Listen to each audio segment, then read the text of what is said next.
Daf Nun Hey Amud Beis will begin Daf Nun Hey Amud Aleph at the very last line at the two dots.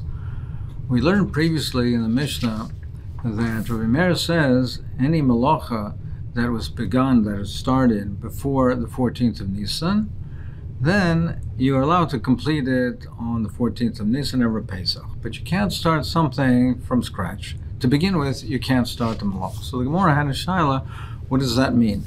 Are we talking about things that are l'tzarach hamayid, and even over there you can only complete it, that you can't start it? But if it's something that it's malacha that's not for the purposes of the mayid, it's shaloi l'tzarach hamayid, then you can't even complete it. Certainly you can't start, but you can't even complete it.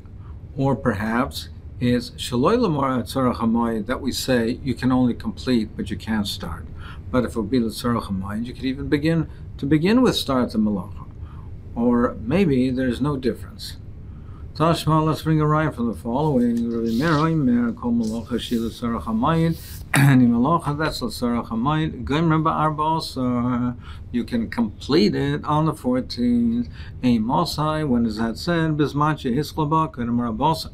That's only if it was begun before the 14th. Aval lo yihiskla ba kodem ha'ar ba'asar, but if not, lo yaskal ba'ar ba'asar, you cannot commence it to begin with. You can't start on the 14th. Afil silsil cotton, even a small belt. Afil svacha katana, even a small hairnet.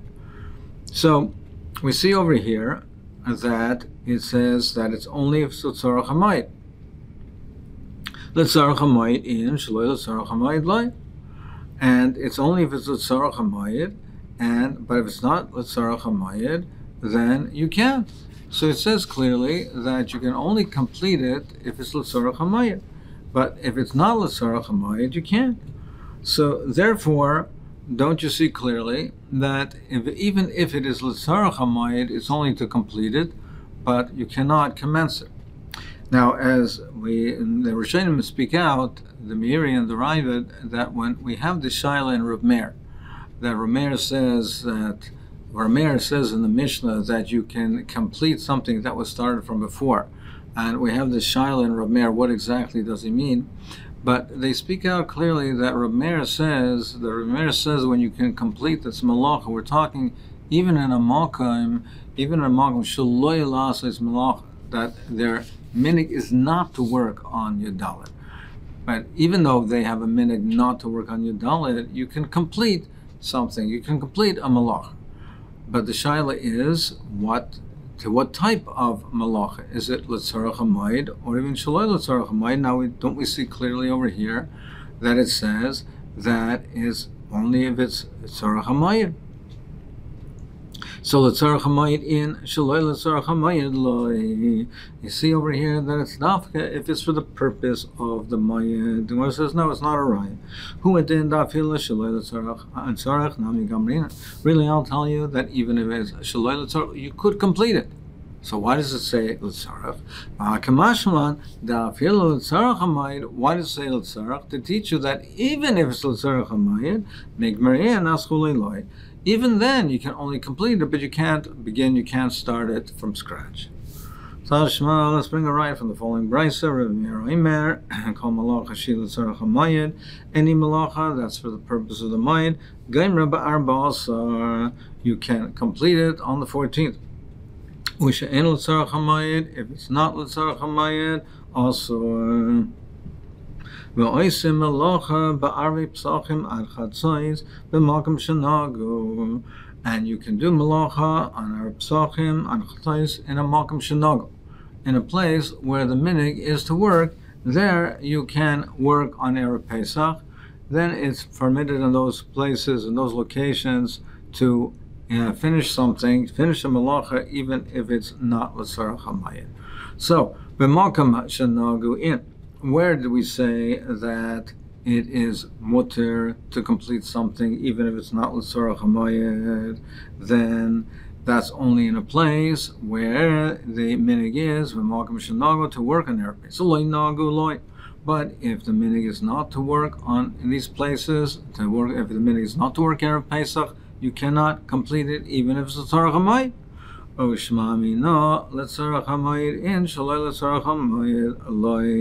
that comes to teach you that the in the first part of the brisa that it says that if you can complete the malacha in a place where it's loy nago, the minig is not to work Erev Pesach, or even over there you can complete a malacha, but only if it's a tzarach hamayid.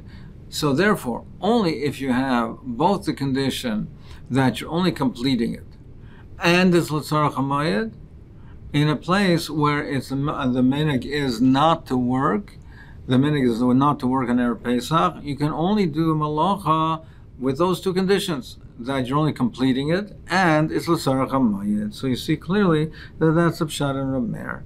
In a makom shenagu, that the minig is to work on Erev Pesach, you can complete it even if it's not l'tzarach hamayid. But if it's on makom shaloi nagu, you can only do the malacha if you have these two conditions, that is, you're only completing it and you're not commencing it, and it's l'tzarach hamayid. The Mishnah said, the Chacham said that shalosh umnius. The Chacham said there's three craftsmen, there's three trades that can do the malacha on Erev Pesach. So we have these kulas by these three cases that they can do it. Tana, we learned the rights of chayotim, tailors. Why is it mutter for tailors to work? So there, it's mutter for them to start, even to start in the morning on the 14th, even where the minig malkum is not to work.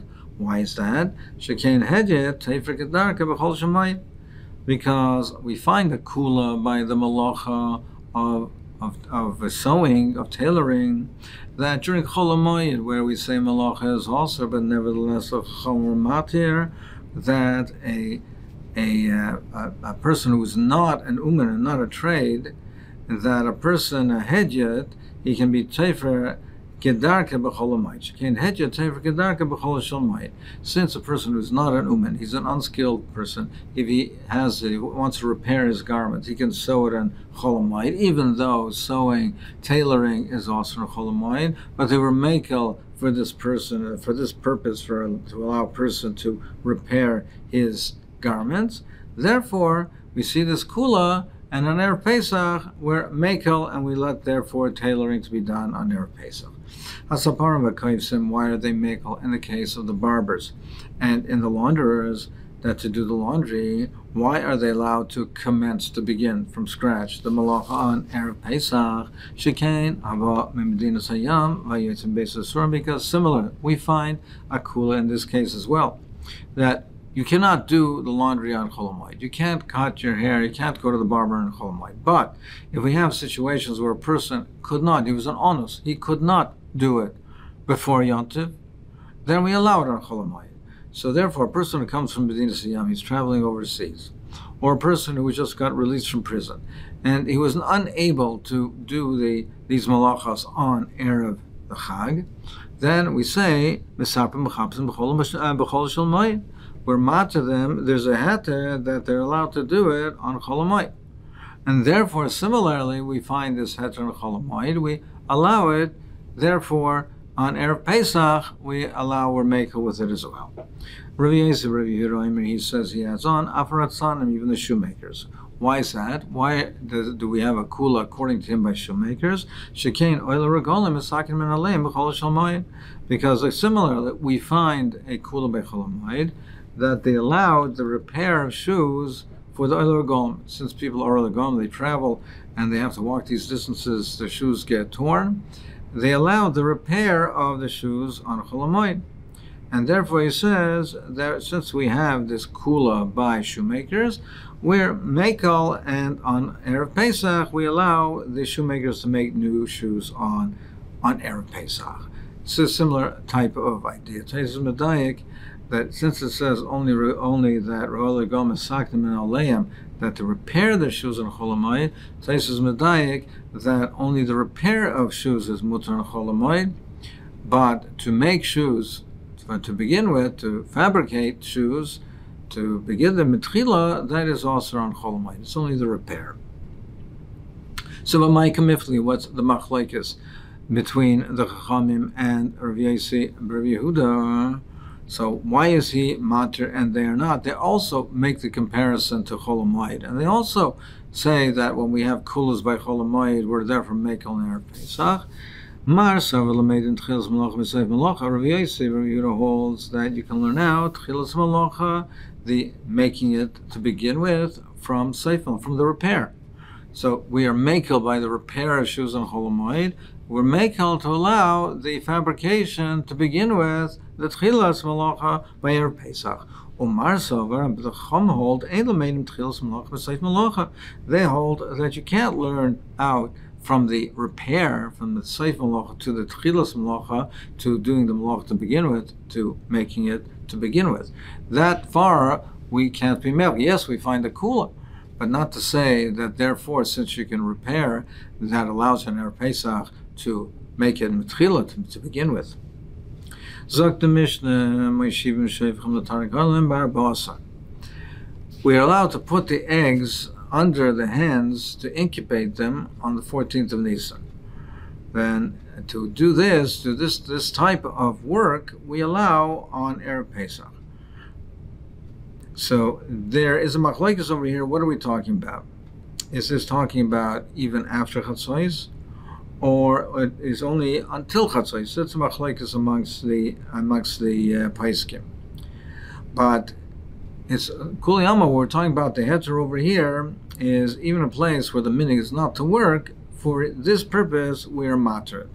We're matered for this purpose because otherwise, if we don't let them incubate the eggs, there'll be a hefset, there'll be a loss. So therefore, we allow this on Erev Pesach. The Tanagolas, Mishnah said, the Tanagolas Shabarcha, a hen that ran away, you can return it to her place. The Mesa, and if she died, then you can bring another one to incubate in place of her. You can bring another one. Next halach the Mishnah is garf mitachas raglei behema barbasa.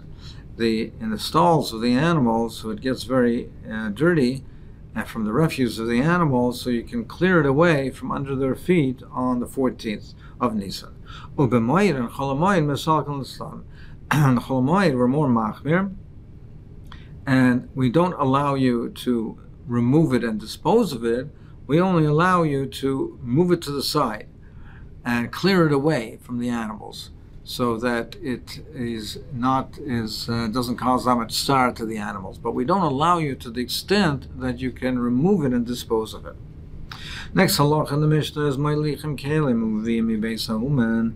You can take Kelim to and from the Uman, the craftsman, the Uman on the Erev Pesach, Apapisha and Tzorach L'Moed.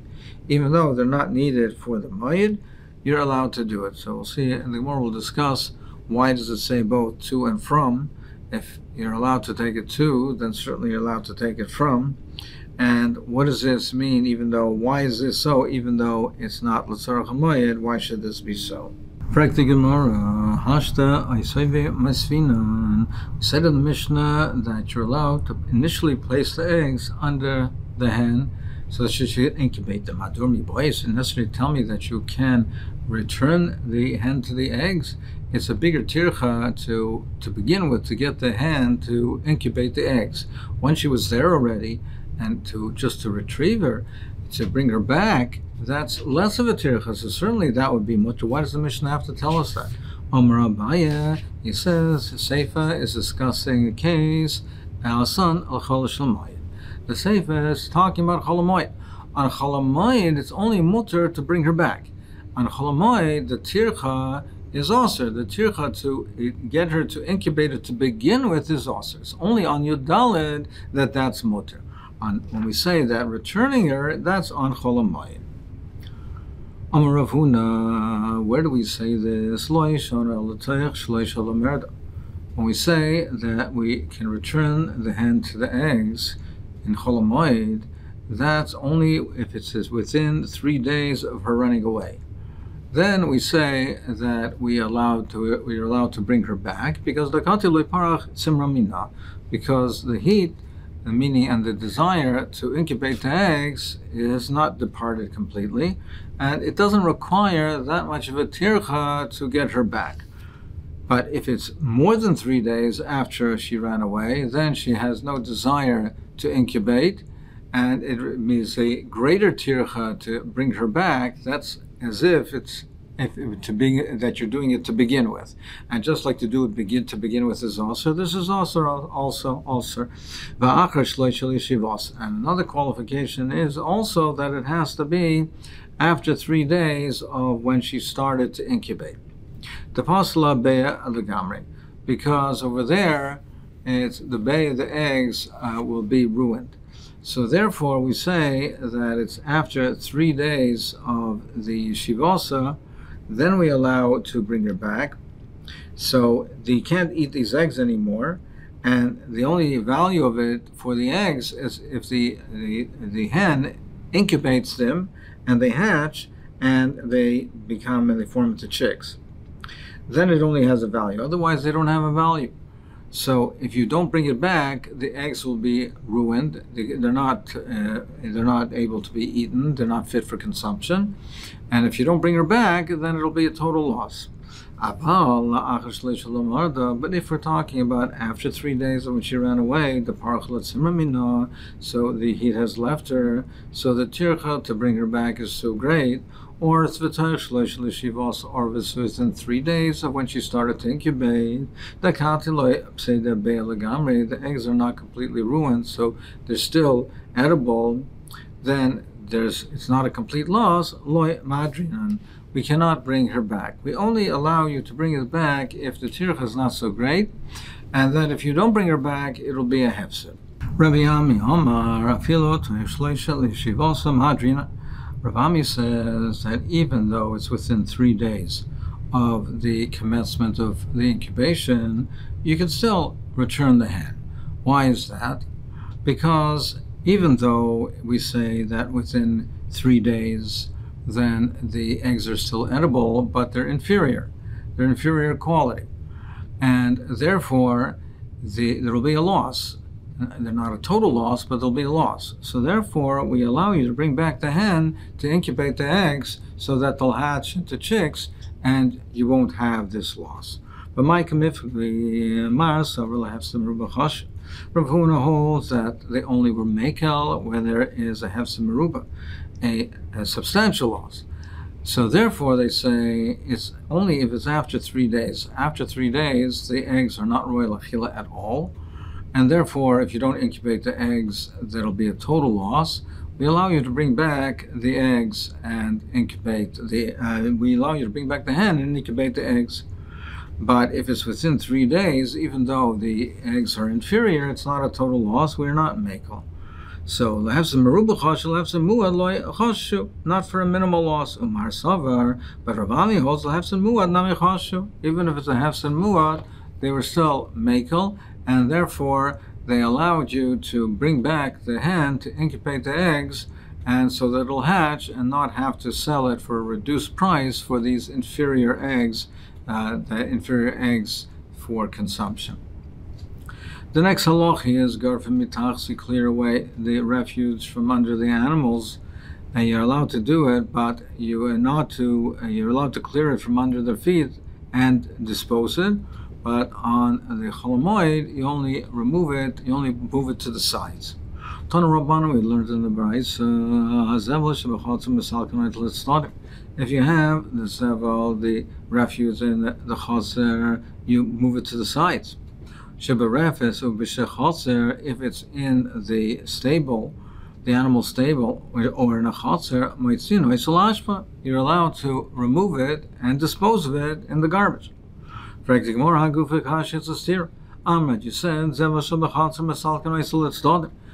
if it's in the chatzar and the courtyard, you can only move it to the sides.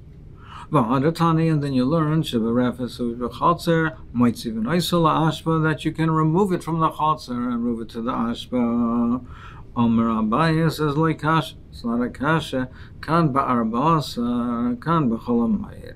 The difference between arba'asar, Erev Pesach, you're allowed to dispose of it. But on Cholamayid, where tircha is also, we didn't allow you to dispose of it, only to move it to the side. Rav Amri says a different teretz, both cases we're talking about Cholamayid. V'hachi ka'amr. Im nasa chatzer kerefes, if there's so much of the refuse of the dung that it makes it like a stable, might see noise la'ash. But if it's so much, then it's so repulsive, then we allow you to even remove it. But in both cases, we can say that we're talking about cholam mayim. The next halacha, the Mishnah says, we're allowed to take the kelim to the uman, to the craftsman, and to bring them back. Amar Papa, Baraklan Rava, he tested us. Tanan, we learned in the Mishnah, we're allowed to bring them and take them back and bring them back to the uman, even though it's not for the purposes of the mayid. I'll ask you a stira. We're not allowed to bring back, to retrieve kelim from the uman. You're not allowed to. But if he is concerned, he suspects that they'll get lost, or they'll be stolen rather from the uman, then we still don't allow you to bring it home, but you transfer it to a different chatzar. So what do we see over here? Over here we're matir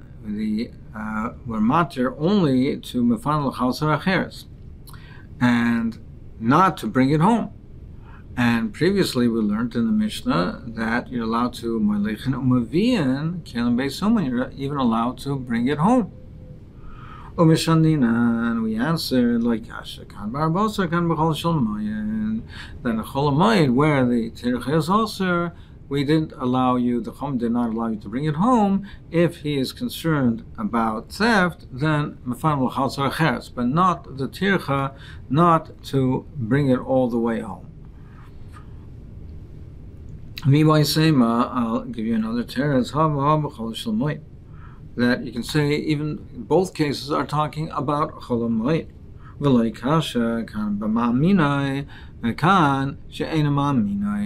There's a difference if he trusts the uman or not. In a case where he trusts the uman, then you're not allowed to bring it all the way home.